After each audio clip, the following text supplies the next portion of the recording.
Hello friends. हम लोग अपना आज का सेशन स्टार्ट करते हैं। Good evening to all. जैसा कि आप लोगों को पता है, हमारा सीरीज चल रहा है गेटवे टू बेटर हेल्थ के ऊपर, स्टेम सेल थेरेपी। काफी मतलब ऑलमोस्ट चार चार पांच दिन हो गया है जिसमें आपने स्टेप बाय स्टेप सारी चीजें देख ली हैं। स्टेम सेल क्या है, उनका introduction, type of stem cell, क्या मोड ऑफ एक्शन है, ह्यूमन स्टेम सेल, क्या चैलेंजेस आते हैं। तो ईच एंड एवरीथिंग आप लोग को अभी तक मुझे लगता है ब्रीफ हो गया है। इवन हम लोगों ने कुछ डिजीजेस पर भी ले लिया है, और आज हम ऐसी डिजीज के ऊपर लेंगे।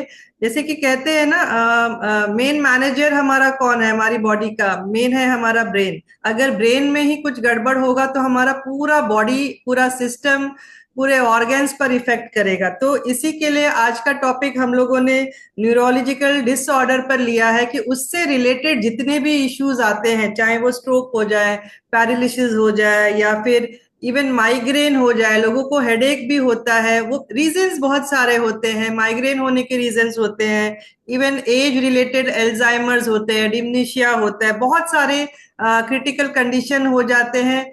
तो इसी के लिए आज मैंने सुमीर सर को रिक्वेस्ट किया है कि न्यूरॉन्स रिलेटेड जितने भी डिसऑर्डर है उसी के ऊपर फोकस करें, और हमको उसका पूरा का पूरा नॉलेज मिले, ताकि हम सोसाइटी में या अपने नेबर्स में या किसी को भी बता पाए कि भाई ऐसा नहीं है कि जिंदगी भर आपको इसी चैलेंज के साथ निकालना है। हमारे पास अगर स्टेम सेल है तो स्टेम सेल 100% क्योर कंडीशन पर ले जाएगा।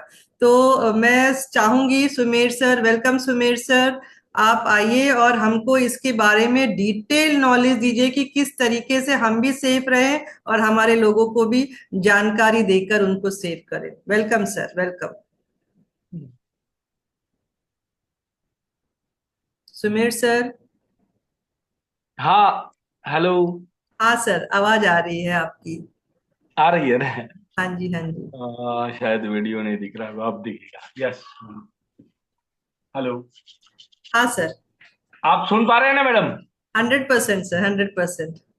ठीक है, तो आप सबका जो है कि जितने भी मेरे भाई यहाँ पर बैठे हैं, बहनें बैठी है, या जितने भी लोग बैठे हैं, उन सबका जो है कि इस जूम मीटिंग के अंदर जबरदस्त तरीके से हमारी तरफ से स्वागत है। और बहुत मजा आ रहा है, बहुत थोड़ा खुशी भी होता है सर या मैम की अपन जो जानते हैं शायद लोगों के सामने अगर रखा जाए और उनको भी पता चलेगा तो उनका भी बहुत अच्छा होगा, और उनके थ्रू दूसरे लोगों का भी बहुत अच्छा होगा। जी। तो माय डियर फ्रेंड, हम लोग बात कर रहे हैं कि प्लांट बेस्ड स्टेम सेल की। और जैसा कि मैं हर रोज बताता हूं, मैं फिर से बताऊंगा, जैसा कि हम लोग बता चुके हैं कि जितने भी अनक्योरेबल डिजीज है जो एक बार हमारी बॉडी में आते हैं, क्योंकि कई सारे लोग नए हैं तो शायद उनका थोड़ा रिफ्रेश हो जाए। तो माई मीन्स ऐसा है कि जितने भी डिजीज ऐसे हैं कि जो अंदर से पैदा होते हैं, ऐसे सारे डिजीज जो है कि अनक्योरेबल होते हैं। और जिन डिजीज को अनक्योरेबल कहा जाता है, उनका कोई तोड़ आज तक जो है कि किसी के पास था नहीं। लेकिन वी आर वेरी लकी कि जो है कि जब से ये plant based stem cell therapy market में यानी कि इंट्रोड्यूस हुई है, तब से लोगों को ये आशा जग गई है कि अब जो रोग एक बार आते थे वो कभी नहीं मिटते थे, लेकिन इस थेरापी के थ्रू आप उनको परमानेंटली अपनी बॉडी से थ्रू आउट कर सकते हो।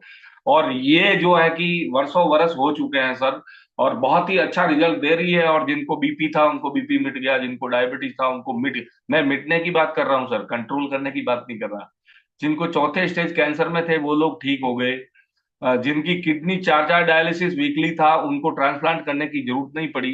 जिनको डायबिटीज था वो नील हो चुका सर। जिनको बीपी जो है कि बहुत हाई रहता था उसका भी सॉल्यूशन हो गया। माय मीन्स ऐसा है सर कि बहुत सारी प्रॉब्लम्स ऐसी थी जो अनक्योरेबल है। जब तक मार्केट में जो है कि जब तक जो है कि ये स्टेम सेल थेरापी इंट्रोड्यूस नहीं हुई थी, तब तक उनका कोई ट्रीटमेंट नहीं था। लेकिन we are very lucky again कि भाई हमें जब से ये स्टेम सेल थेरापी मिली है, तब से हम ये प्रॉब्लम का सॉल्यूशन जो है कि आराम से बड़े तरीके से कर पा रहे हैं, और बहुत ही अच्छे तरीके से कर पा रहे हैं। तो बिना टाइम वेस्ट किए हुए, कि हमारा टाइम तो कम है, और जो है कि टाइम वेस्ट किए हुए मैं जो है कि सीधा सीधा जाना चाहूंगा सर कि एक ऐसी डिजीज है, एक ऐसी प्रॉब्लम है जिसको कहा जाता है पैरालिसिस। एक बंदा दिन भर ठीक होता है यार, और शाम के सोते सोते ही सुबह में उठ ही नहीं पाता, बोलते हैं उसका आधा अंग रह गया। हेलो। बोलते हैं उसका हाथ पैर कान नाक सब रह गया एक तरफ से। और कभी कभी चलते चलते ही ऐसा हो जाता है, कभी क्या क्या हो जाता है। तो लोगों को एकदम से शौक लगता है यार कि ये क्या प्रॉब्लम है। अब देखिए ना सर, नॉर्मल लोगों का सोच क्या है, पहले मेरा भी ऐसा ही था सर सोच। लेकिन जब से जो है कि नॉलेज लिया, जब से इस थेरापी में उतरे, सब कुछ जाना और ट्रेनिंग लिया, उसके बाद में ये पता चला कि वाकई में हम लोग जो है कि बहुत ही अच्छे होते हैं, लेकिन शायद हमारा नॉलेज इतना नहीं होता। अब एक बंदे का हाथ पैर रह गया तो हम उसको रात दिन मालिश करने में लगे हुए होते, अरे भाई इसके कुछ चक्कर हो गया, ये हो गया, वो हो गया। ठीक है जी। लेकिन एक्चुअली जो पैरालिसिस है सर, पैरालिसिस को जो है कि दूसरी भाषा में कहा जा सकता है, that is called neurological disorder. Paralysis को हिंदी में कहा जाता है क्या कहते हैं हिंदी में इसको, लकवा। जी, लकवा। और आज मैंने बहुत सारे लोगों को देखा है सर जो लकवा से ग्रस्त है सर।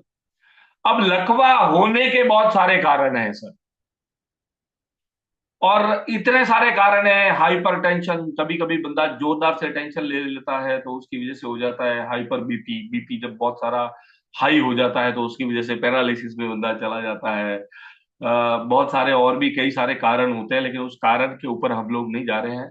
हम लोग जो है कि सीधा सीधा पैरालिसिस के ऊपर बात करेंगे कि पैरालिसिस होता है तो क्यों होता है, उसके ऊपर नहीं जा रहे, उसके बहुत सारे कारण होते हैं।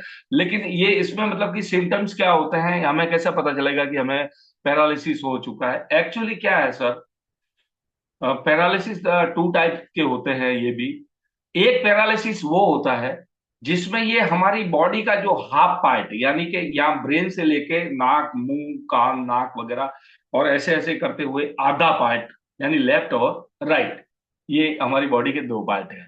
एक पैरालिसिस उसको कहते हैं जिसमें आधा पार्ट जो है कि रह जाता है। रह जाता है कि मतलब कि आधा पार्ट, फिर आपको पता ही नहीं चलता कि मेरा ये आधा बॉडी है कि नहीं। जी। एक पैरालिसिस ऐसा होता है सर। दूसरा पैरालिसिस जो है कि ऐसा होता है कि जो कमर से नीचे का होता है, यानी ऊपर आप ठीक है, कमर से ऊपर का पार्ट जो है कि बिल्कुल ठीक है, लेकिन कमर से नीचे का जो पार्ट है वो जो है कि आपका काम नहीं कर रहा, ये दूसरे टाइप का है। तीसरे टाइप का एक और भी होता है सर, जो किसी किसी लोगों में ही होता है, सब में नहीं होता। किसी का एक ही हाथ रहा या किसी का एक ही पैर रह गया, तो ये भी एक पैरालिसिस का जो कि होता है, लेकिन वो बहुत कम लोगों में पाया जाता है। मैक्सिमम हाफ पार्ट रहने का, यानी कि आधा पार्ट आपका काम करता बंद हो गया, और आधा पार्ट जैसे ही काम करता बंद हो गया आप सीधे बेड के ऊपर पहुंच गए। जी। अब इसके कई कारण हैं, जैसे कि मैंने बोला कि हाइपर बीपी भी हो सकता है, कभी कभी व्यक्ति बहुत ज्यादा टेंशन ले लेता है, उसकी वजह से भी हो सकता है। तो एक्चुअली ऐसा है सर कि हमारा ये जो ब्रेन है इसको मैनेजर कहा जाता है, जैसे कि मैडम ने अभी बोला था। इसी की बीमारी के रिलेटेड आज हम सारी बातें करेंगे सर।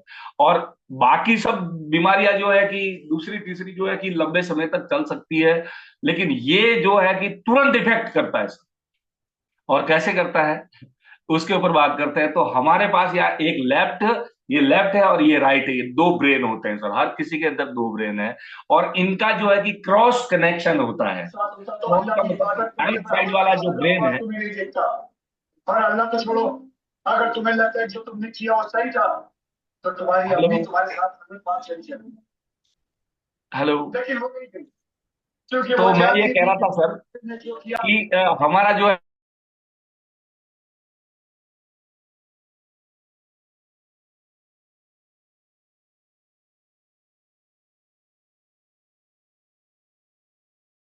सुमेर सर आपका म्यूट हो गया है। इसी, हाँ जी। हाँ तो मैं ये कह रहा था, आवाज आ रही है ना मैडम? हाँ, यस सर, यस सर। हाँ, तो मैं ये कह रहा था कि हमारे जो ये लेफ्ट और राइट दो प्रकार के ब्रेन हमारे हेड में है सर, और इनका क्रॉस कनेक्शन होता है। राइट वाला ब्रेन है वो लेफ्ट बॉडी को कंट्रोल करता है, और लेफ्ट वाला जो ब्रेन है वो राइट बॉडी को कंट्रोल करता है। और एक्चुअल में ये ब्रेन कंट्रोल नहीं करता सर, इसके अंदर जो न्यूरॉन सेल पाए जाते हैं, और न्यूरॉन सेल जो है कि दो प्रकार के हैं सर, दो प्रकार के न्यूरॉन है। एक है जिसको सेंसरिंग न्यूरॉन कहते हैं और दूसरे को मोटर न्यूरॉन कहते हैं जी। अब सेंसरिंग न्यूरॉन का क्या काम है वो भी मैं आपको बता देता हूं, तो आपको इजीली समझ में आ जाएगा। आपने आपके जैसे कि आपका पैर में अंगूठे को किसी ने छुआ,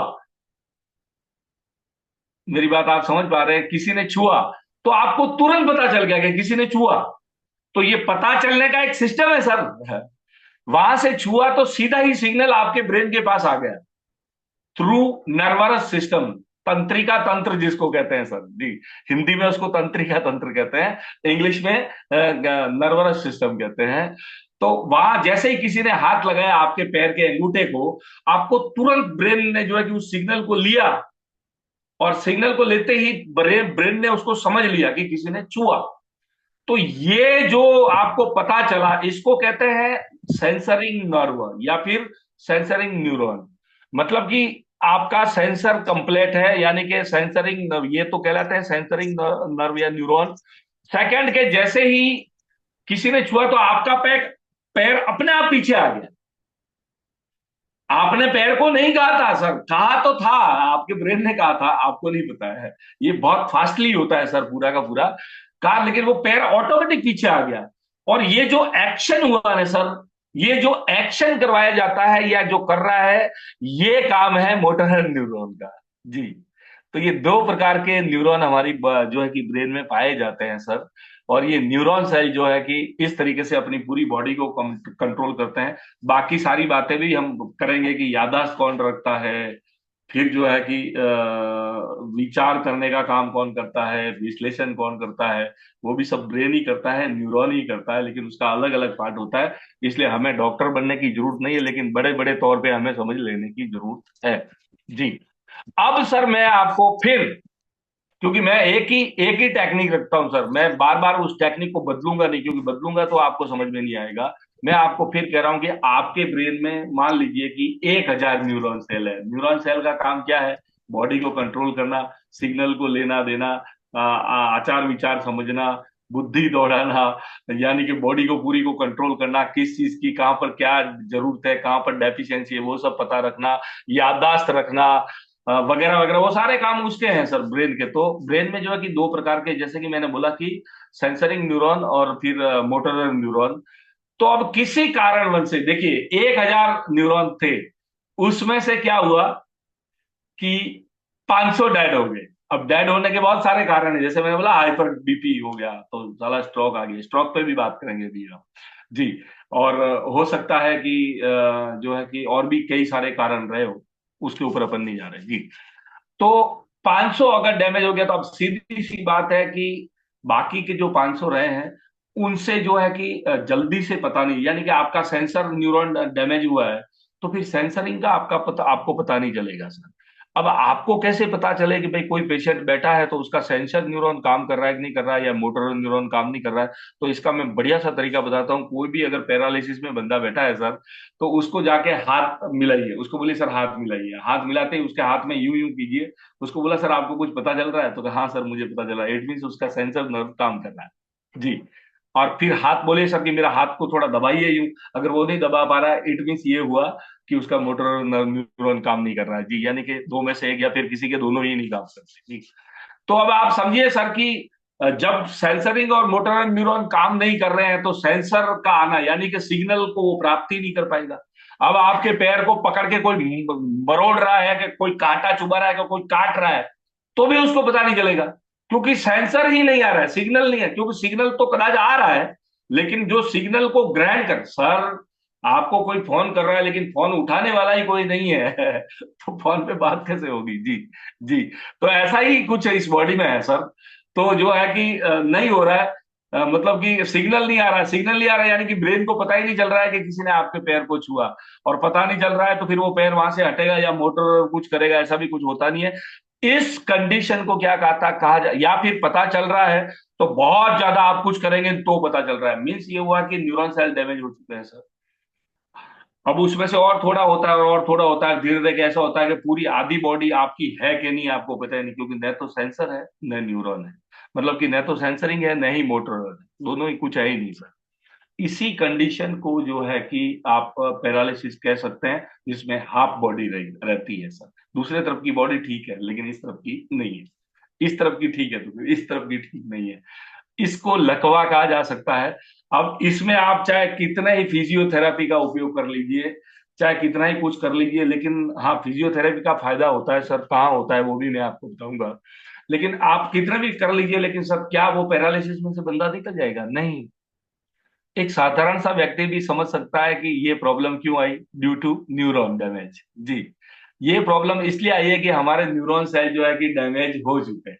अब अगर न्यूरॉन सेल को कहते हैं कि अगर इस प्रॉब्लम में से निकलना है तो आपको न्यूरॉन सेल वापिस बनाना पड़ेगा सर।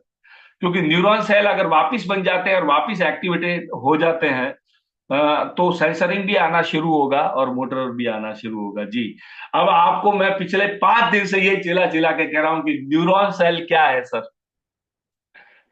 न्यूरॉन सेल हमारे स्पेशलाइज सेल है। फिर याद करवा लेता हूं सर कि हमारी बॉडी में 2 प्रकार के सेल पाए जाते हैं, एक जनरल सेल या नॉर्मल सेल, और दूसरे जो है कि स्पेशलाइज सेल।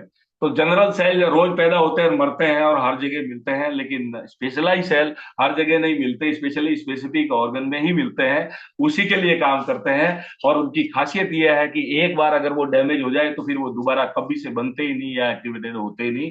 इसलिए इनसे रिलेटेड जो प्रॉब्लम होती है वो लाइफ लॉन्ग होती है सर। और ये जो हमारे स्पेशलाइज सेल है, ये कौन है सर?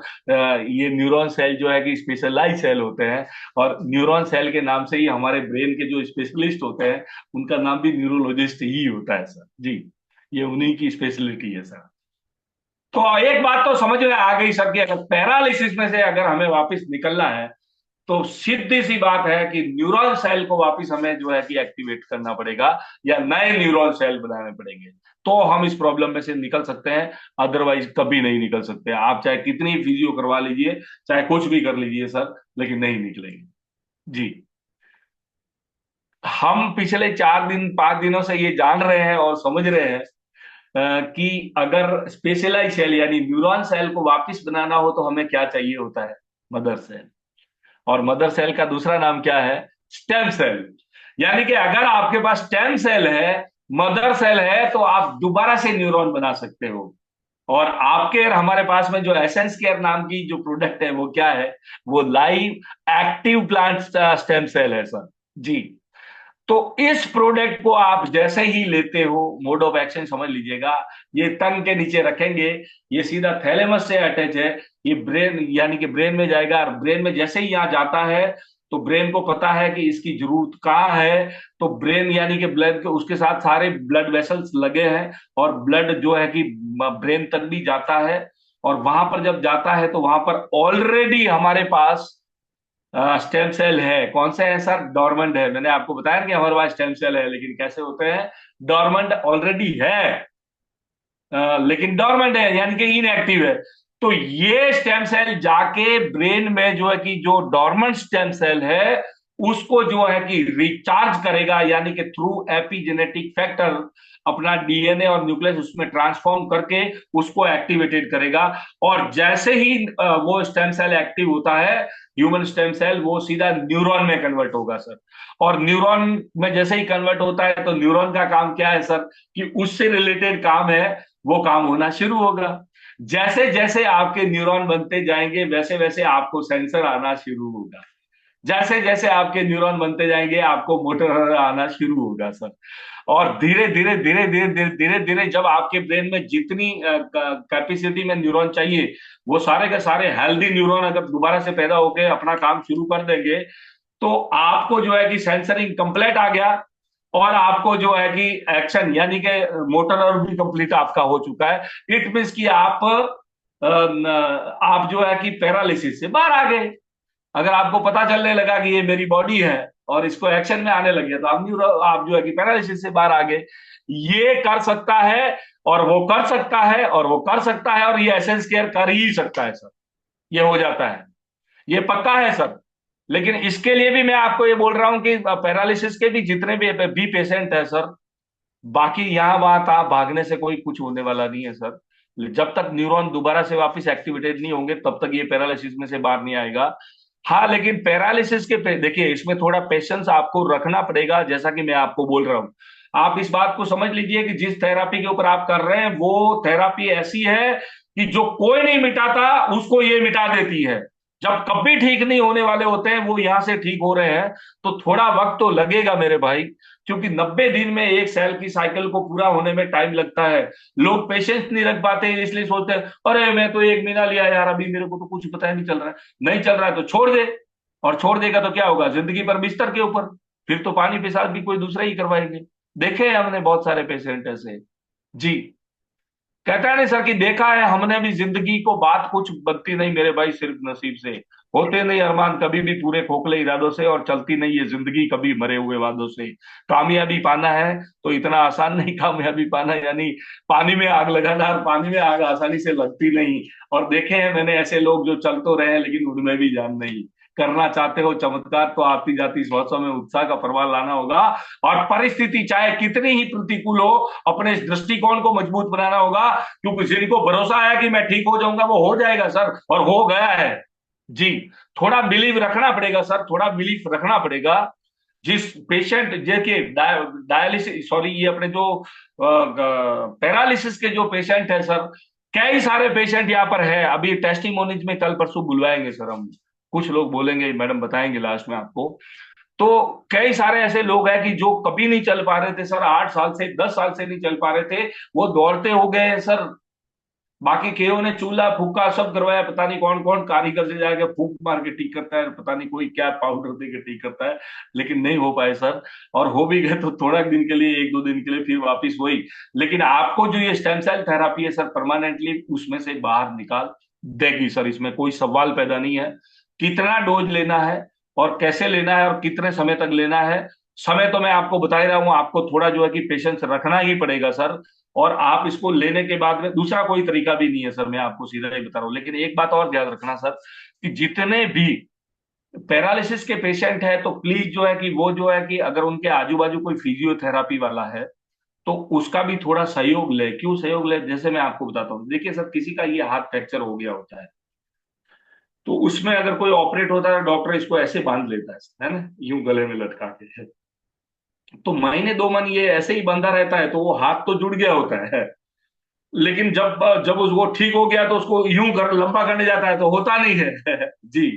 क्योंकि फिर उसको 2-3 महीने लगता है बड़ी माले से। तो अगर इसमें ऐसा है कि अभी सीधा सीधा बंदा ही सो जा रहा है, तो अगर वो फिजियोथेरापी लेता रहेगा तो उसके अंदर जो ब्लड का सर्कुलेशन है या फिर ब्लड का फ्लो है वो चालू रहेगा, तो वो कहीं से जाम नहीं होगा, बस इतना है। ताकि आप मतलब कि जो भी पैरालिसिस वाले बंदे हैं, वो जो है कि अगर आजू बाजू में कहीं 50-100 रुपया लेता है सर, 100-150 रुपया फिजियोथेरापी वाला, उसको बुलाइए और वो जो है कि फिजियोथेरापी का भी थोड़ा थोड़ा करता रहे। और जैसे जैसे ये ब्रेन होगा, जो है कि न्यूरॉन नए बनते जाएंगे, आप पैरालिसिस से बाहर आ जाएंगे और आपको कोई दिक्कत नहीं आएगी।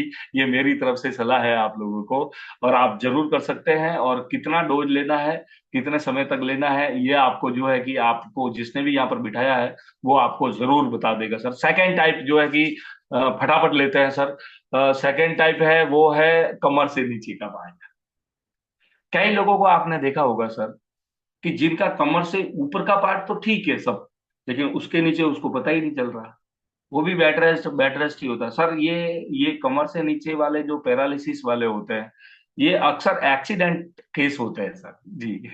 एक्सीडेंटल केस होते हैं, मतलब किसी का एक्सीडेंट हो गया, कोई कहीं से गिर गया, किसी का जो है कि ये स्पाइनल का कोई ऑपरेशन हुआ, ऐसा ही कोई बातें होती है। 99.99% लोग जो है कि ऐसे ही होते हैं सर, कि जिनको इस प्रकार की कोई घटना घटी होती है। और उसके बाद जैसे कोई बंदा गिर गया, और गिरने के बाद में कमर में यानी कि L1 L2 या L3 4 में कोई प्रॉब्लम आई, और डॉक्टर ने बोला भाई इसका ऑपरेशन करना पड़ेगा, तो ऑपरेशन तो करवा दिया। लेकिन ऑपरेशन करने के बाद में क्या हुआ कि कमर से नीचे का पार्ट गया, गया मतलब कि पैरालिसिस में आ गया। अब वो बोले सर क्या करें, तो क्या करें। तो एक्चुअली ऐसा क्यों होता है, इसमें दो बात है सर। देखिए, हमारा जो ब्रेन से मैंने जैसे दो दो आपको नर्व बताई है, सेंसरी नर्व और मोटर नर्व। अगर दूसरी भाषा में कहा जाए तो ये कनेक्शन ही होता है सर ब्रेन से। तो ये जो है कि ये सेंसरी नर्व और ये मोटर नर्व, ये वाया स्पाइनल कोड में से होते हुए जो है कि नीचे की बॉडी की तरफ जाती है, पूरी तरफ जी, नीचे की तरफ जाती है। तो इसका जो है कि ये जो स्पाइनल होती है, अब मान लीजिए कोई बंदे का एक्सीडेंट हुआ और स्पाइनल जो है कि ब्रेक हो गई कहीं न कहीं से, जी, अगर कहीं से ब्रेक हो गई है तो फिर उसका ऑपरेशन होना तय। अब डॉक्टर लोग जो है कि बहुत ध्यान रखते हैं ऑपरेशन करते वक्त भाई कि इसकी जो है कि सेंसरिंग नर्व या मोटर नर्व कट नहीं जाए या कहीं से वो नहीं हो जाए। कितना भी ध्यान रखो लेकिन सर 90% केसेस में ये हो ही जाता है सर, कि आप कितना भी ध्यान रखो लेकिन वो नर्व कट गई होती है। अब कट गई तो सीधी बात है कनेक्शन नीचे से बंद जी, नीचे से बंद हो गया तो अब नीचे कनेक्शन ही नहीं जा रहा है, तो सेंसरिंग आने का तो सवाल ही पैदा नहीं होता। और मोटर, अरे भाई सीधी बात है कि आपके हॉल में से किचन में अगर आपने लाइट का कनेक्शन दिया है और हॉल में से अगर वो कनेक्शन कहीं से कट जाए तो आप कितने भी स्विच उधर से गिराइए ना, किचन में आपका रोशनी होने वाला नहीं है। तो यही सिचुएशन, मतलब कि ये एक फंडा है सर कि आसानी से मगज में बैठ जाए तो वो होने वाला नहीं है सर। तो इसकी बहुत सारी वजह होती है, तो ये दोनों तीनों चीजें होती है सर, तो ये भी एक है सर। तो इसके लिए मैं जो है कि आपको ये कहना चाहूंगा कि सर, अगर किसी की जो है कि ये नर्व कट चुकी है, अलग अलग ही हो गई है, तो इसमें आप स्टेम सेल कितना भी दीजिए कोई फायदा होने वाला नहीं है सर। क्योंकि देखिए सर, ये नर्व जो होती है, अगर ये इसको किसी ने जोड़ दिया है, इतना समझिए, अगर डॉक्टर्स ने सर्जरी करके इसको वापस जोड़ दिया है, इसको ये कर दिया है, लेकिन फिर भी वो कनेक्शन आएगा नहीं। लेकिन अगर जोड़ दिया हुआ है तो आपको स्टेम सेल पक्का लेना चाहिए सर। वो इसलिए लेना चाहिए कि ये स्टेम सेल आपकी जो है कि इसको तुरंत जुड़ने में हेल्प करेगा सर। और ये जैसे ही तुरंत वापस एक हो गया तो वो जो है कि आपका कनेक्शन यानी कि आपका सेंसरिंग आना शुरू हो जाएगा। लेकिन अगर इतना दूर दूर है, अलग अलग है, टूट के इधर जा चुका है इधर जा चुका है, तो इसमें आप कितना भी स्टेम सेल दो, आप मजबूत होंगे, ऊपर का पूरा और बढ़िया होता जाएगा, सब ठीक होता जाएगा, लेकिन वो कनेक्ट ही नहीं हो रहा है ना सर, तो उसमें काम नहीं लगेगा सर। लेकिन अगर कोशिश तो करते हैं सारे जितने भी स्पेशलिस्ट होते हैं सर, तो वो कोई नहीं चाहता सर कि कोई बंदा पैरालिसिस में रहे। तो ये इसकी वजह से भी होता है। कभी कभी जो है कि कभी कभी जो है कि ये नर्व जो है कि मतलब कि वो कहता है ना सर, स्पाइनल में किसी L1 या L2 के बीच में फंस जाती है तो वहां से भी दब जाती है। तो दबने के कारण भी जो है कि आगे नहीं होता।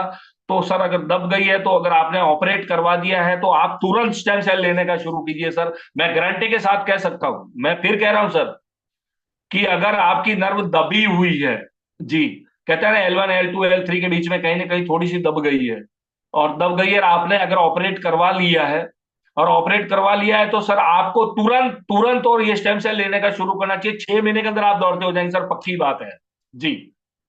लेकिन मैं खाली इतना एक अपवाद कह रहा हूं सर कि अगर कट के अलग ही हो गया होता है तो उसमें सब कुछ हो जाएगा, लेकिन जब वो जुड़ा ही नहीं है तो सर कनेक्शन कहां से आएगा, ये भी एक बात है। तो ये एक पैरालिसिस की बात है। फिर कभी कभी क्या है कि सर कि किसी का हाथ में यहाँ पर जॉइंट के नीचे दब गया होता है तो ये हाथ रह जाता है, तो यहाँ पर भी थोड़ा बहुत मतलब डॉक्टर्स ये बोलेंगे कि ऑपरेट करना है। ऑपरेट अगर आपने करवा लिया है और वो नस छुट्टी पड़ गई है तो तुरंत स्टेम सेल लेने का शुरू कीजिए सर, आप पैरालिसिस से बाहर आ जाएंगे सर, आ ही जाएंगे, आ ही जाएंगे। कितना लेना है और कितने समय तक लेना है ये जो है कि आपको जिसने भी बिठाया है वो आपको बता देगा सर। और जितना जल्दी हो सकता है आप लीजिए, क्योंकि पैरालिसिस वाले की कंडीशन मुझे पता है सर, कि पैरालिसिस वाला बेचारा कितनी भी मेहनत क्या करे सर, बड़ी इच्छा होती है कि भाई मैं ये भी करूं वो भी करूं। घर वाले भी सब परेशान है क्योंकि पैरालिसिस वाले के पास में एक बंदा तो परमानेंट चाहिए होता है सर, क्योंकि वो बेड से उठ ही नहीं पाता ना सर। जी। तो मैंने जहां तक स्टेम सेल थेरापी आई है उसके बाद में मैं ये कह सकता हूं सर कि जितने भी पैरालिसिस के पेशेंट हैं उनको जो है कि अभी घबराने की जरूरत नहीं है। थोड़ी हिम्मत रखिए सर, और थोड़ा जो है कि पेशेंस भी रखिए, आप ठीक हो जाएंगे सर, इसमें कोई दो राय नहीं है। स्टेम सेल थेरापी ये कर सकती है और ये पॉसिबल है सर। नेक्स्ट डिजीज हम लोग ले रहे हैं, जिसको कहा जाता है सर स्ट्रोक। इसके ऊपर थोड़ी सी बात कर लेते हैं सर। अब ब्रेन स्ट्रोक, सर आज तक हमने क्या है कि नॉर्मल व्यक्ति ने अटैक का जब नाम बोलते हैं सर, अटैक अटैक, ये क्यों बंदा मर गया, क्यों क्या हो गया, तो सर अटैक आ गया। तो अटैक की जैसे ही बात आती है तो लोगों को सिर्फ हार्ट का नाम याद आता है, कि हार्ट का नाम, कि भाई हार्ट में अटैक आ गया। सही बात है सर, हार्ट में अगर अटैक आ गया तो बंदा 2 सेकंड में खत्म हो जाएगा, पक्की बात है। लेकिन क्या आपको पता है सर कि आपका ये जो ब्रेन है इसमें भी अटैक आता है? जी, हाँ जी, आपके ये जो ब्रेन है इसमें भी अटैक आता है सर। और उसी अटैक को मेडिसिन की भाषा में या फिर मेडिकल की भाषा में जो है कि ब्रेन स्ट्रोक कहा जाता है सर। जी, ब्रेन स्ट्रोक। अब ब्रेन स्ट्रोक कब किस पोजीशन में आ सकता है सर, इसके भी बहुत सारे कारण है, लेकिन दो तीन चीजें मैं आपको बता देता हूँ कि कब कब ये जो कि अक्सर आ जाता है सर।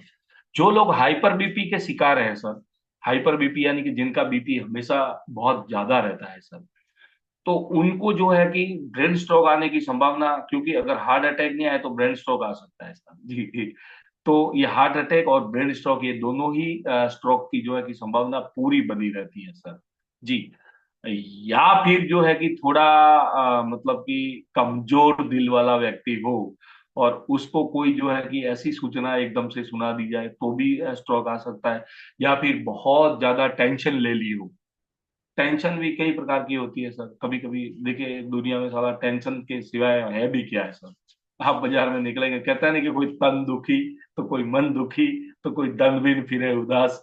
इस जग में कोई नहीं सुखिया मेरे भाई, सुखिया सिर्फ ऊपर वाले का दास। जी। किसी को तन का दुख मतलब कि कहता है ना कि मन अच्छा है और पैसा भी खूब है लेकिन बॉडी ठीक नहीं है, तो वो तन से दुखी है। कोई मन, किसी का बॉडी ठीक है तो मन से दुखी है, और ये दोनों ठीक है तो पैसा नहीं है इसलिए प्रॉब्लम है। तो मतलब कि फुल टेंशन सर। तो फुल टेंशन वाले लोगों को भी जो है कि थोड़ा सचेत रहने की जरूरत है सर। टेंशन मत लीजिए। टेंशन लेने से कोई प्रॉब्लम का सॉल्यूशन नहीं होता है। जी।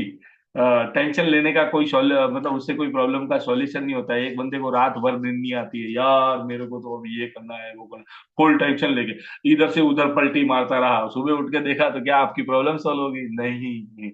इसलिए कहते हैं कि टेंशन नहीं लेना है सर, आपको सॉल्यूशन ढूंढना है। दुनिया में कोई प्रॉब्लम ऐसी नहीं है, मैं आपको फिर बता रहा हूँ कि कहते हैं कि दुनिया में कोई ताला ऐसा नहीं है कि जो बिना चाबी के बना हो। ऐसे ही दुनिया की कोई प्रॉब्लम ऐसी नहीं है कि जिसका कोई सॉल्यूशन नहीं हो। शर्त यह है कि आप सॉल्यूशन ढूंढ रहे हैं या फिर प्रॉब्लम ढूंढ रहे हैं, क्योंकि आप जो ढूंढेंगे वही आपको मिलेगा। जी। तो आप सॉल्यूशन ढूंढ रहे हैं सर। तो ब्रेन स्ट्रोक भी कुछ ऐसी ही स्थिति होती है सर। ब्रेन स्ट्रोक में एक्चुअली क्या होता है कि देखिए सर, हमारे हर एक ऑर्गन को क्या चाहिए होता है सर, ब्लड की जरूरत पड़ती है, हीमोग्लोबिन की जरूरत पड़ती है, क्योंकि ब्लड और ऑक्सीजन, ये दो चीजों की जरूरत पड़ती ही पड़ती है। और ब्लड ही जो है कि न्यूट्रिशंस को भी ट्रैवल कराता है सर। जो आप खाते हो वो ब्लड के थ्रू ही तो हर एक ऑर्गन को मिलता है ना सर, खुराक के तरीके से। मैंने बोला था ना कि सर कि हर सेल का खुराक क्या है, ऑक्सीजन है और फिर न्यूट्रिशंस है और मिनरल्स है। तो ये तीन चीजों की सप्लाई करता कौन है? ब्लड ही तो करता है सर। तो इसीलिए तो हार्ट को बार बार पंप करना पड़ता है कि भाई हर जगह ये चीजें मिलती रहे, कभी बंद ना हो। और जैसे ही हार्ट पंप करना बंद है, हम परमानेंट बंद। जी। तो इसलिए जो है कि भगवान ने इस पूरी बॉडी को तैयार ही इस तरीके से किया है सर। तो ऐसे ही ब्रेन भी हमारा एक ऑर्गन है सर, और बहुत इंपॉर्टेंट ऑर्गन है, इसमें कोई सवाल नहीं होता। तो इसको भी ब्लड की सप्लाई होनी जरूरी है सर, और होती रहती है। आपको एक बात बताऊं सर कि आज से 15-17 साल पहले दिल्ली का ये एक दिल्ली में ये प्रॉब्लम आया करती थी सर, कि कुछ लोग ऐसे लोग हो गए थे सर कि जो लोगों को रोज मार रहे थे। और मारने का काम वो कैसे करते थे सर? पता, कोई बंदूक चलाना नहीं, कोई बॉम्ब डालना नहीं, कोई किसी को घुसते मुक्की से मारने का नहीं, कुछ नहीं सर। वो उन्होंने तरकीब क्या सोची सर, सुबह सुबह में दूध देने के लिए जो है कि लोगों को जाते थे। और सुबह में 6-7-8 बजे पहले, अभी तो ये जो है कि सब वो आपको पता हो तो अभी तो जो है कि वो ठेले में मिल जाता है दूध, लेकिन पहले ऐसा नहीं होता था सर। लोग दूध लेके जो कि घर घर में देने जाते थे, वो आधा लीटर और 1 लीटर माप माप के देते थे। जी। तो उस समय में एक केस बना था सर, मुझे आज भी याद है। तो एक बंदा कुछ इस प्रकार का व्यक्ति था कि वो जिसको दूध देता और साथ में एक छोटी सी हथौड़ी रखता था सर, ऐसी छोटी सी। और दूध लेने के लिए कोई व्यक्ति कहा इसमें डालो, हाँ, तो वो उसको यहाँ कनपट्टी के ऊपर कहता है सर, इसकी कनपट्टी पे मारो, यहाँ खट एक मारता और वो आदमी उधर ही मर, किसी को पता ही नहीं चला सर। उसने 100, 150, 200 लोगों को मारा था। जी। कहने का मतलब यह है कि जो ब्लड की सप्लाई जो है कि जो ब्लड वेसल्स कर रही है, यानी कि जो ब्लड वेसल्स का मतलब जिसमें ब्लड जाता है, कर रही है सर, अगर वो ब्लड वेसल्स किसी तरीके से कमजोर पड़ गई, या फिर किसी वजह से जो है कि वो ब्लड वेसल्स फट गई, और फट गई, जैसे ही ब्लड वेसल्स फटेगी सर, और फटने के बाद में देखना सर, फट गई ना सर, फट गई तो फिर ब्लड को जो है कि ब्रेन को ब्लड सप्लाई नहीं होगा, और जैसे ही वो फटती है तुरंत जो है कि ब्रेन स्ट्रोक आ जाता है सर। ब्रेन स्ट्रोक का मतलब उसको कहते हैं भाई कि इसका ब्रेन स्ट्रोक हो गया सर, कहते हैं ब्रेन हैमरेज हो गया, हैमरेज भी कह सकते हैं दूसरी भाषा में। और जैसे ही ब्रेन हैमरेज हुआ, बॉडी की सारा का सारा कंट्रोलिंग खत्म, और हार्ट का अटैक में कैसे व्यक्ति पड़ता है, ऐसे ही तुरंत व्यक्ति या तो मर जाएगा या फिर कोमा में चले जाएगा। और अगर थोड़ा कम आया है तो सारे न्यूरॉन अभी डैमेज नहीं हुए, इसलिए क्या होगा कि वो पैरालिसिस में चला जाएगा। पैरालिसिस में इस केस में बहुत कम लोग जाते हैं, या तो लोग सीधा ही कोमा में चले जाएंगे या फिर बंदे की डेथ ही हो जाती है सर। बहुत खतरनाक है सर ये ब्रेन स्ट्रोक, आप इसको कमजोर ना समझिएगा या फिर इसको कम मत समझिएगा। ये बहुत लिखने के कारण ब्लड वेसल्स क्यों फटी, कि या तो आपकी ब्लड वेसल्स कमजोर हो चुकी है, या फिर क्या हुआ कि उसी ब्लड वेसल्स में, जैसे कि हमारे हार्ट में ब्लॉकेज आते हैं ना सर, ऐसे ही यहाँ भी तो ब्लॉकेज आ सकते हैं ना सर। जी। तो ब्लॉकेज आ गया है, और ब्लॉकेज की वजह से ब्लड की सप्लाई नहीं हो पा रही, और ब्लड की सप्लाई नहीं हुई तो क्या हुआ, बंदा सीधा कोमा में चला गया। एक बात याद रखना सर, कि अगर ब्रेन को ब्लड की सप्लाई नहीं हुई तो पक्का मान के चलिए सर कि ब्रेन स्ट्रोक आना तय है। जी।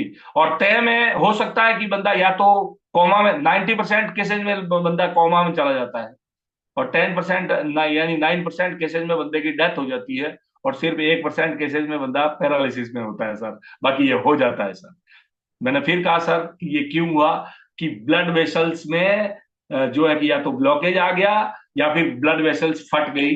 तो कहने का मतलब यह है सर कि ब्लड वेसल्स तभी फटती है जब उसके अंदर प्रेशर ज्यादा हो। आप बीपी की टाइम, उस बीपी के प्रॉब्लम है तो बीपी की वजह से ये हो सकता है सर। हाइपर बीपी अगर आपका हो गया तो फिर ये होना तय है, और ये हो सकता है सर।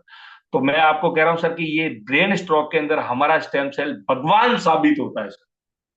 क्यों साबित होता है, कि ये तीनों ही प्रॉब्लम, अगर आपकी बीपी की प्रॉब्लम है तो स्टेम सेल आपको बीपी का सॉल्यूशन दे रहा है सर ऑलरेडी। लेकिन आपका जो ब्लड वेसल्स है अगर वो कमजोर पड़ गया है, तो वो भी तो सर एक ऑर्गन ही तो है, वो भी तो एक अवयव है। तो उसको भी वापिस जो है कि मजबूत करने का काम आपका ये स्टेम सेल करेगा सर, कि वो स्पेशलाइज सेल को वापस ताकतवर बनाएगा सर। और उसके अंदर जो फ्लेक्सिबिलिटी है, अगर कड़क हो गई है, वो कड़क का मतलब ये एकदम कठिन हो गई है, तो उसके अंदर जो फ्लेक्सिबिलिटी आनी चाहिए वो वापिस से लेके आएगा सर हमारा स्टेम सेल। जी। वो वापिस से लेके आएगा सर। और दूसरी बात यह है कि अगर उसके अंदर ब्लॉकेज भी आ गया है तो हमारा स्टेम सेल ब्लॉकेज भी खोलता है। इसके ऊपर हम हार्ट ब्लॉकेज में बात करेंगे सर। अगर हार्ट में ही ब्लॉकेज नहीं होते और सारी जगह भी ब्लॉकेज होते हैं तो ये ब्लॉकेज खोलने का काम भी आपका करेगा सर। और दूसरी बात यह है कि अभी तक अगर आपके बहुत सारे जो है कि कम ब्लड सप्लाई की वजह से अगर न्यूरॉन डैमेज भी हो रहे हैं, और न्यूरॉन डैमेज होने की वजह से दूसरी सारी प्रॉब्लम्स आना शुरू हो गई, जैसे कि भूलना, अल्जाइमर। अब फिर तीसरी चीज आ जाती है अल्जाइमर। जी। आपने कभी नाम सुना है सर अल्जाइमर का? अल्जाइमर का मतलब ये होता है सर, ये भी न्यूरोलॉजिकल डिजीज ही है। और इसका कारण भी जैसे कि मैं भी आपको रेगुलर बताता ही जा रहा हूं जी, कि अगर ब्लड सप्लाई की कमी हो रही है या किसी कारणवश क्या हो रहा है कि आपके ब्रेन में से जो है कि सारे न्यूरॉन नहीं मरे, सारे न्यूरॉन डैमेज नहीं हुए, लेकिन कुछ डैमेज हो जाने की वजह से फिर क्या होता है कि अल्जाइमर आपको होना शुरू होता है सर। अल्जाइमर का मतलब यह है कि कुछ लोग देखना सर, अभी क्या बोला और थोड़ी देर में क्या बोले भूल जाएंगे सर, भूलने की आदत। अल्जाइमर का एक ही तरीका है सर कि वो भुलाने की आदत तैयार कर देता है। आपने सुबह क्या खाया अभी आपको याद नहीं होगा। उसको किसको क्या देखना सर, ऐसे लोग आपको मार्केट में मिले, अरे मैंने, किसी ने किसी को गालियां दी होती है ना 2 घंटे बाद, यार मेरे को गाली, और मैंने कब दिया था यार जी। या फिर यानी कि भूलने की आदत, उनका मेमोरी लॉस होना शुरू हो जाता है सर। और मेमोरी लॉस होना शुरू होता है, उसको कहा जाता है अल्जाइमर। जी।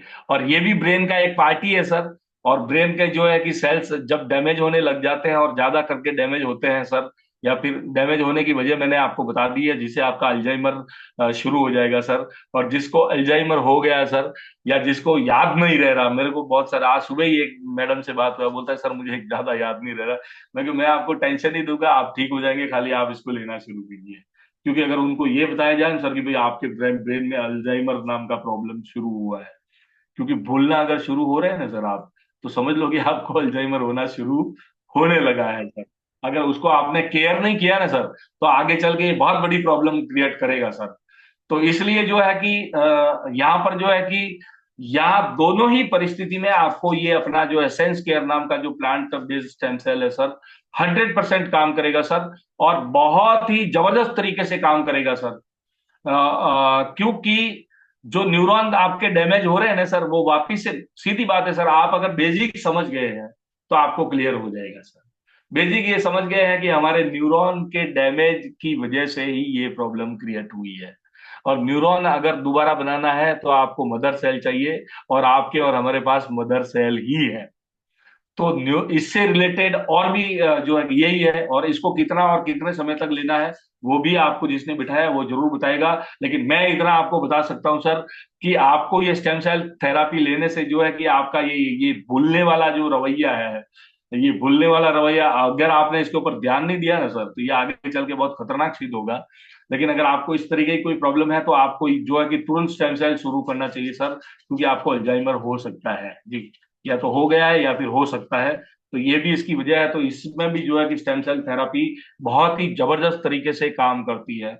एक और बीमारी होती है सर जिसका नाम मुझे ध्यान नहीं आ रहा, मैडम आपको ध्यान हो तो बताना। डिमनीशिया सर, डिमनीशिया। हाँ नहीं, और नहीं नहीं नहीं, दूसरा दूसरा कुछ बता रहे थे। नंबरनेस एंड टिंगलिंग। हाँ हाँ हाँ, वो टिंगली टिंगली क्या कह रहे हैं आप, वही। कुछ लोगों को दिमाग में क्या होता है सर कि कभी कभी जो है कि एकदम से क्या है कि जैसे कि सनसनी भरा कुछ हो जाता है सर। ठीक ठाक बैठे होते हैं लेकिन एकदम से ब्रेन में कुछ होता है, खाट ऐसा, मतलब ऐसा होता ही पूरे बॉडी में ही उसका झटका आता है सर जी। और ये बहुत खराब बीमारी होती है सर जी। खराब बीमारी का मतलब ये है कि मतलब कि सन्नाटा जिसको कहते हैं सर, सन्नाटा, मैं अगर हिंदी भाषा में कहने जाऊं तो एकदम से सन्नाटा आना शुरू हो जाता है सर। कभी कभी लोगों को बार बार, अरे यार ये क्या हो रहा है, क्या हो रहा है, ये भी न्यूरोलॉजिकल डिसऑर्डर ही है सर जी। तो इसका भी सॉल्यूशन जो है कि आपका यहाँ से आ जाएगा सर, और बहुत ही आसानी से जो है कि आपका यहाँ से आ सकता है सर। और अगली एक मतलब कि इसका भी मैंने कहा ना सर, ये भी न्यूरॉन रिलेटेड ही प्रॉब्लम है। आपका न्यूरल मतलब कि न्यूरॉन अगर दोबारा से जो है कि एक्टिवेटेड हो जाता है और दोबारा से वो सही तरीके से काम करना शुरू करता है, तो ये छोटी मोटी सारी ही प्रॉब्लम है जो है कि आपका सॉल्यूशन ला सकती है। लेकिन एक लास्ट के ऊपर और बात कर लेते हैं, हो सकता है हमारे पास 10 मिनट जितना वक्त है, तो हम बात कर लेते हैं सर जिसको कहा जाता है माइग्रेन जी। माइग्रेन के ऊपर बात कर ही लेते हैं सर। माइग्रेन क्या होता है सर कि कुछ लोगों को सर क्या है कि ये आधा सिर जो है कि सर इतना दुखता है, इतना दुखता है कि बस बात छोड़ दीजिए सर जी। आधा सिर दुखने का मतलब कि जिसका ये आधा सिर जो है कि कभी कभी ऐसा भी होता है सर, ये सूरज जैसे जैसे चढ़ता है ना सर, वैसे वैसे उसका सिर चढ़ने लगता है, और जैसे जैसे जो है कि ये सूर्य ढलेगा वैसे वैसे उसका सिर उतरना शुरू होता है जी। और ये आधा ही पार्ट जो है कि माइग्रेन के केसेस में जो है कि सिर पकड़ता है, हेडेक होना, सो ये हेडेक कह सकते हैं सर। और ये नॉर्मल हेडेक नहीं होती सर, ये बहुत खतरनाक हेडेक होती है। और आप समझ रहे हो सर कि जब आदमी को हेडेक होता है तो न तो वो सोच सकता है, न समझ सकता है, न ज्यादा बात कर सकता है, उल्टी करने का मन करता है, सोया रहना पड़ा रहना भी उसको, क्योंकि न ही सोच सकता है, न सोएगा तो भी सिर दुखता है ना सर। तो ऐसे लोगों के आंखों में से आंसू आना शुरू होता है, पता नहीं क्या क्या और सारी बीमारी, ये भी न्यूरोलॉजिकल डिसऑर्डर ही है सर जी। ये भी जो है कि हमारा जो ब्रेन का जो तंत्रिका तंत्र है सर, अ, उसको इंग्लिश में नर्वस सिस्टम कह सकते हो सर आप, मतलब कि ब्रेन का, तो तंत्रिका सिस्टम है क्या सर कि वो तंत्रिका सिस्टम जब डिसऑर्डर उसमें होना शुरू होता है, वो ठीक से काम नहीं कर रहा होता सर, तो आपका लेफ्ट अथवा तो राइट वाला ब्रेन जो है कि इस तरीके की माइग्रेन को जो है कि प्रॉब्लम शुरुआत करता है। और यहाँ पर हमारा स्टेम सेल, क्योंकि मैंने बोला है ना सर कि तंत्रिका तंत्र को भी बनाने वाला तो स्टेम सेल ही है जी जी, क्योंकि उसको भी स्पेशलाइज सेल ही बनाता है। और स्पेशलाइज सेल अगर डैमेज हुए हैं तो इसलिए आपका तंत्रिका तंत्र यानी कि सही तरीके से काम नहीं कर रहा है ब्रेन में, और उसको सही तरीके से काम करना है तो आपको स्टेम सेल की जरूरत पड़ेगी। आप स्टेम सेल लीजिएगा सर, आपका जो है कि जो है कि आपका जो है कि ये हेडेक वाली जो प्रॉब्लम है, ये तो मैंने, मेरे पास बहुत सारे ऐसे केसेस हम लोगों ने देखा है सर। इतना आसान है सर कि आपको 15 दिन 20 दिन में ही रिजल्ट मिलना शुरू हो जाता है। और आई थिंक कि 2-3 महीने में ये आपका हेडेक वाला प्रॉब्लम तो परमानेंटली दूर हो ही जाता है, बाकी ये दूर होता नहीं है। कई लोगों का एक सवाल और भी ये आ रहा था, जैसे कि मैं आपको बता दूं, बाकी की सारी बातें कल करेंगे हम लोग। लेकिन एक सवाल ये लोगों को आ रहा था कि सर ये कोई जैसे कि 7-8 साल का बच्चा है, उसको अभी कोई प्रॉब्लम नहीं है, लेकिन क्या उसको देना चाहिए? तो मैं आपको ये जरूर बताना चाहूंगा सर कि अगर आपके पास आपका कोई चाइल्ड है जो 5, 6, 7, 8 साल का बच्चा है, तो आई थिंक उसको जरूर देना चाहिए सर, जरूर देना चाहिए। और क्यों देना चाहिए, इसकी वजह मैं आपको बता रहा हूँ सर कि उसको शायद कोई तकलीफ नहीं है। तो ऐसा नहीं है कि ये प्रोडक्ट ऐसा ही है कि जिसको तकलीफ है उसी को दिया है, मैंने डे वन से ही बताया है। आप अगर अपने बच्चे को, उसको ज्यादा देने की जरूरत नहीं है, अगर उसको कोई दिक्कत नहीं है तो रोज का एक सैचेट ही दीजिएगा, साल में 3 महीने तक दे दीजिएगा। मैं गारंटी के साथ कह सकता हूं सर, दावे के साथ कह सकता हूं कि आपके बच्चे का जो आईक्यू पावर होगा वो इतना तगड़ा होगा कि नॉर्मल लोगों से तो बहुत हाईएस्ट होगा सर जी। अगर आप चाहते हैं कि आपका बच्चा आगे चल के टॉपर बने, आप चाहते हैं कि आपका बच्चा आगे चल के जो है कि मजबूत बने, आप चाहते हैं कि आपका बच्चा जो है कि जबरदस्त विल पावर वाला बने, तो इसके लिए स्टेम सेल आपकी बहुत सपोर्ट कर सकता है, बहुत ही सपोर्ट कर सकता है सर। ज्यादा समय तक देने की आपको जरूरत नहीं है, लेकिन महीने में जो है कि यानी कि साल भर में 3 महीना आप जो है कि रोज का उसको एक सेचेट, अगर छोटा बच्चा है 6-7 साल का तो आधा, और आधा सुबह आधा शाम को दीजिएगा। आपके बच्चे का जो है कि प्रोग्रेस बहुत तगड़ा होगा और उसकी ग्रोथ भी फास्टली होगी। और ग्रोथ में नॉट ओनली शारीरिक ग्रोथ सर, उसका जो ब्रेन का ग्रोथ है वो भी जबरदस्त होगा, और उसका जो आईक्यू पावर है वो भी बहुत तगड़े अंदाज से होगा। तो मुझे लगता है सर कि आज के लिए जो है कि इतना ही काफी है। फिर जो है कि कल के लिए क्या एजेंडा है मैडम के पास में, अभी सिर्फ मुझे लगता है 2-4 मिनट ही बाकी बचे हैं। तो मैडम प्लीज आप कल के एजेंडे के बारे में बता दीजिए कि किस तरीके से क्या होने वाला है। Thank you thank you sir, wonderful session, बहुत बढ़िया था क्योंकि आपने मोस्टली बहुत सारी चीजें कवर कर ली थोड़े ही टाइम में। हाँ, कल का ऐसा है कि अभी तक हम लोगों ने डिजीज के बारे में सुन लिया, पर सिर्फ एक नॉलेज ले रहा था। पर कल हमारा एक प्रैक्टिकल सेशन रहेगा कि जिन जिन लोगों को भी ये चीजें ठीक हुई हैं, जो भी क्रिटिकल कंडीशन, उनके हम टेस्टिमोनियल प्रेजेंट करेंगे। तो काफी सारे, ऑलमोस्ट 10 to 12 टेस्टिमोनियल्स रहेंगे। तो आप लोग टाइम निकाल के 9 o'clock शार्प आ जाइएगा, क्योंकि आपको प्रैक्टिकल एक्सपीरियंस मिलने वाला है और वो पेशेंट ही देने वाला है। अभी तक सर दे रहे थे नॉलेज, ब्रीफ कर रहे थे, पर वहां पर आपको पेशेंट बताने वाला है कि रियल में ये वंडरफुल प्रोडक्ट उनकी लाइफ को किस तरीके से चेंज किया है। तो कल मिलते हैं 9 बजे टेस्टिमोनियल्स के साथ। Thank you and have a good night. Thank you sir, thank you sir. Thank you.